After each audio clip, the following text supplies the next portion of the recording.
नाज़रीन, कराची में anti corruption ओभर तरफ़ां सरकारी ज़मीन जे रिकॉर्ड में फेरफार करे क़ौमी ख़ज़ाने खे करोड़ रुपयनि जो नुक़सान पहुचाइण वारे केस में वधीक केडीए जे 2 ऑफिसरनि जा नाला शामिल करण जी सिफ़ारिश करे छॾी आहे। वधीक तफ़सील ॿुधाए रहियो आहे कमर मेमण। जी कमर, छा अपडेट्स आहिनि? जी बिल्कुल, एंटी करप्शन ओभर ज़ोन कराची पारां ज़मीन जे रिकॉर्ड में हेर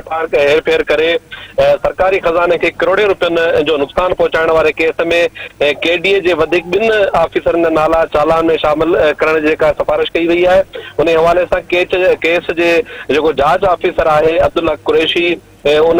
director anti corruption establishment Sindh के खत लिखी केडीए जे additional director lease Mohammad Alam Khan scheme 24 जे इंजीनियर सईद समीउद्दीन जा नाला चालान में जेको आहे शामिल करण लाइ एंटी करप्शन कमेटी 1 खां मंज़ूरी वठण जी सिफारिश कई आहे। इन हवाले सां नाज़रीन खे ॿुधाईंदो हलां त ज़मीन जे रिकॉर्ड में हेर फेर करे सरकारी खजाने के करोड़े रुपयनि जो नुक़सान पहुचाइण जे इल्ज़ामनि हेठि एंटी करप्शन कमेटी 1 जेको आहे मुलविस केडीए जे ऑफिसरनि ऐं प्राइवेट जेके बेनिफिशरीज़ आहिनि उन्हनि ख़िलाफ़ FIR दर्ज करण जी जेका मंज़ूरी ॾिनी हुई, जंहिंखां पोइ जवाबदारनि ख़िलाफ़ एंटी करप्शन ओभर में FIR नंबर 7/2020 दर्ज कई वई।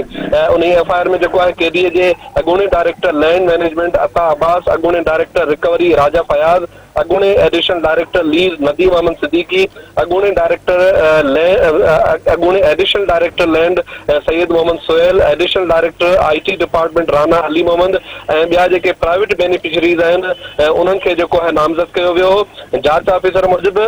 जांच में जेको आहे केडीए जे 2 वधीक ऑफिसरनि मोहम्मद आलम खान ऐं सईद समीउद्दीन जो किरदारु जेको आहे उहो पिणु शामिल आयो आहे, साम्हूं आयो आहे, जेके पिणु इन मामले में मुलविस आहिनि ज़मीन जे हेर फेर में ऐं क़ौमी खज़ाने खे नुक़सान पहुचाइण में, जिन जा नाला जेको आहिनि फाइनल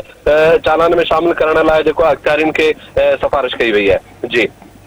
कमर, अवां जी महिरबानी।